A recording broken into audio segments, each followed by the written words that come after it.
Hey, what's up guys? Gons here for the Face Like the Sun YouTube channel. TheDailyReckoning.com published an article titled Gold's Crazy Secret. And I just wanted to share it with you because I thought it was interesting. It was written by Ray Blanco, posted February 8th, 2017. Let's talk about gold, but not in any way you've likely read about ever before. You know everything there is to know already, right? That gold has been real money for all of human history, that gold is scarce, it has unmistakable properties, and it does not rust, wear out, or fade. That even in today's crazy Trump market, gold is one of the only safe haven assets. But forget about what you know about gold right now, because gold has the potential to do much more than just protect wealth. That's because its unique properties extend way beyond what's obvious to the naked eye. In this particular industry, gold will create wealth and make investors rich. The industry I'm talking about is biotechnology. Believe it or not, gold is an excellent delivery vehicle for a variety of biotech-related applications, since it has the ability to take up and hold proteins on its surface. It can carry everything from genes to stem cells. As a plus, gold isn't rejected by the human body. Because of this, gold could be revolutionary in the treatment of disease. I'll get to that in a moment, but first, before gold can treat you, you have to be diagnosed. And I believe gold will completely transform the multi-billion-dollar diagnostic market forever. Instead of waiting days or weeks for an expensive blood test done at a lab, you will be able to have an answer to your health-related questions in a matter of minutes in your very own home. It's currently in the works, and since early detection is key to curing many diseases, including cancer, in-home gold-enabled diagnostic technology will help save countless lives. The use of nano-sized gold particles to detect cancer could be a major leap forward in the all-important world of diagnosis. But as I mentioned earlier, we could see the same minute gold particles revolutionize cancer treatment. Gold's chemical configuration has captured the imagination of biotech researchers. It is being closely studied in university labs around the world. One day, it might even help cure cancer. Researchers at prestigious institutions like the Mayo Clinic, the MD Anderson Center, Rice University, the Georgia Institute of Technology, and more have all been figuring out how to kill cancer cells using gold nanoparticles. Essentially, scientists coat tiny particles of gold as small as 60 billionths of a meter with antibodies that bond easily to cancer cells. Once injected, they attach themselves to the cancer cell, where the gold naturally migrates inside the cell. From there, doctors can hit the gold concentrations with a laser that destroys the cancer. What about cancers hiding where lasers can't read? They're working on that too. One potential method is to load the gold nanoparticles with a toxin that will only be triggered once it has entered a cancer cell. The point is, gold may be the magic bullet for detecting and surviving cancer. I guarantee that's the biggest secret application of gold you've ever read about.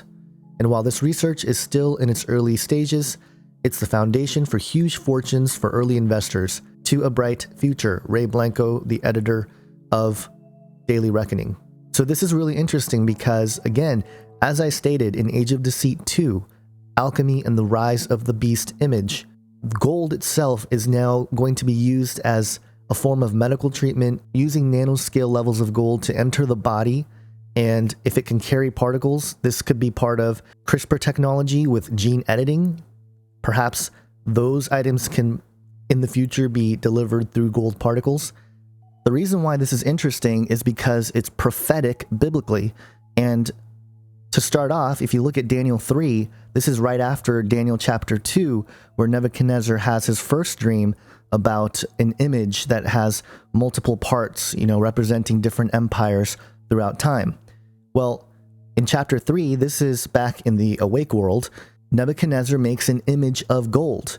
Its height was 60 cubits and its breadth 6 cubits. And there's a lot of the 666 pattern within Daniel chapter 3 that I think alludes to Revelation chapter 13. But the point is, there's an image of gold here. You are to fall down and worship the golden image that King Nebuchadnezzar had set up. And whoever does not fall down and worship shall immediately be cast into a burning fiery furnace. So there you go. If you don't worship the image, you get killed. You get thrown into the fiery furnace.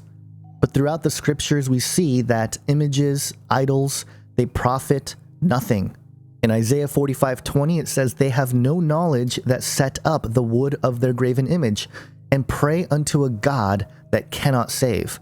Now, this says a couple things. One, that these lowercase g gods are real entities, and this is a big point that Dr. Michael Heiser, Derek Gilbert, and others are writing books about, because the church has actually been deceived on this point, that there are lowercase g gods running around, that there are these other entities that God created who are of higher order than human, at least right now.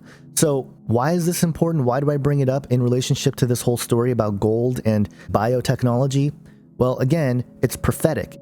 In Habakkuk 2:18, what profit is an idol when its maker has shaped it, a metal image, a teacher of lies? For its maker trusts in his own creation when he makes speechless idols. When we go to Revelation 13, we see that the second beast was given power to give breath to the image of the first beast. And of course, this image is built by the people who are deceived by miracles. And this image could speak and cause those who refuse to worship the image to be killed. Remember, throughout the Bible, images and idols don't speak. They're nothing. They're worth nothing. But this one speaks. And if you don't worship it, you get slain. And I tie this back to Daniel 3's golden image that he built for himself, because what we are doing, it seems like, with the image of the beast, the mark of the beast, the idea of the abomination of desolation standing in the holy place, which I think means both in the human body and on the Temple Mount, or something that's rebuilt as the Temple Mount in Israel. So I think both those things take place, but this abomination of desolation, you can directly tie to Revelation 13's image, which is basically a sort of resurrection, or if you want to call it, some sort of consciousness transfer to a new body. Because remember, earlier in Revelation 13, the first beast gets a mortal head wound. So this is some sort of technological thing where they rebuild it, and somehow this image comes to life, and perhaps it carries the spirit of the first beast, who is basically Satan. And, this could be the deception of the AI, that, oh, we've achieved artificial intelligence and sentience, but, even Elon Musk saying that, hey, we might be unleashing demons, and at the same time, funding this whole thing, saying we have to merge with the technology. I think this is a huge step in that prophecy to be fulfilled in some way, because now we have gold, the very thing that Nebuchadnezzar made the image out of, the very thing that is actually worth something in this world, that was actually placed in the Garden of Eden by God, and using it as the ultimate abomination to create a human image out of it, and even to, quote unquote, house some sort of intelligent life within that host body. Along the way, we might see some good things, like the article states, the end of cancer, health monitoring. These things are probably good for you, but is this the type of technology that you want to get involved with? Is this the kind of technology that you would use with your health, as we sort of grow older and things change, the technology will change. I'm sure in 30, 40 years, Lord willing that we last that long, there are going to be technologies that blow our minds about, healing the body and things like that. Are we going to participate in some of that? Well, I think that's a conversation that needs to take place within the church. And this is why I bring these things up, because the Bible actually tells us clearly that these types of things were going to happen. And so when we see the end game of what it's all leading to with this Antichrist figure, an abomination of desolation, the man of sin, this whole manifestation of Satan, and this image of the beast that is tied in with the mark of the beast, which obviously is a concept that really couldn't be done until the internet age. And, the whole networking of the global brain system.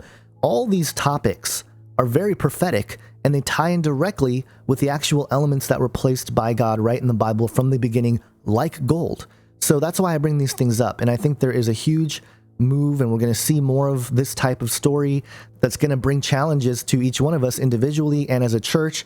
And, it's our duty to not only inform people, but, to help have that conversation so you guys can decide what's best. Now, me personally, I'm going to have to know more about it. I mean, we interviewed Dr. Jesse on Canary Cry Radio. He's a nanotechnologist. He works with it every day. He's a Christian. He believes in God. He believes in Jesus Christ as his Lord and Savior. And he believes that nanotechnology can be remarkable for curing sicknesses and diseases. And yeah, I mean, why would you not want to do that? Here's the thing, though. I think we have to remember that even though we might cure certain diseases, we don't take into account future complications or new complications. If you look back into history, you see that the type of remedies that were developed in the realm of, science and chemistry, biochemistry, all that stuff, was based on the kinds of threats that were there at the time. So now we reach this point where this sort of technology can not only help cure, but greatly enhance humanity. And this is where, again, these ethical conversations come in that the church and most people in general aren't really talking about. So I can go on and on about this, but I wanted to bring this up, bring this to your attention. Gold being used in the human body, which just reminds me of all the things that are mentioned in the Bible about the image of the beast in relationship to Nebuchadnezzar's golden image, which makes sense to me, but I know sometimes this stuff can sound a little crazy. Also, again, thank you guys if you guys signed up for gold money through the link I provided down there in the video about gold, the last video about it. Again, gold money being a sort of fuse between precious metals and cryptocurrency. It's actually real gold that you own in vaults, but exchanged through blockchain technology. And so it's decentralized and all that. Very cool stuff. Go check out gold money. Again, I'll leave links in the description section. And it's cool because right now you can actually get gold if you sign up and you deposit some dollars and turn it into gold through this system. And if you sign up through this link, it gives me a little kickback. And there have been 36 of you guys who have already done that. I really appreciate it. Thank you so much. Hope you guys enjoy gold money. They don't ask me to advertise. I'm not affiliated with them in any way other than I just have an account with them and I use it and it's pretty cool. And again, it's not something you want to put your life savings into. This is just something I'm experimenting with a little amount of money and seeing how it all works, because I do believe the financial systems will change and, we have to sort of adapt as these things happen. So that's it. Gold's crazy secret. Let me know what you guys think. If you got something out of this, please give me a thumbs up, subscribe to the channel, and share the video. Have an awesome day, guys. God bless.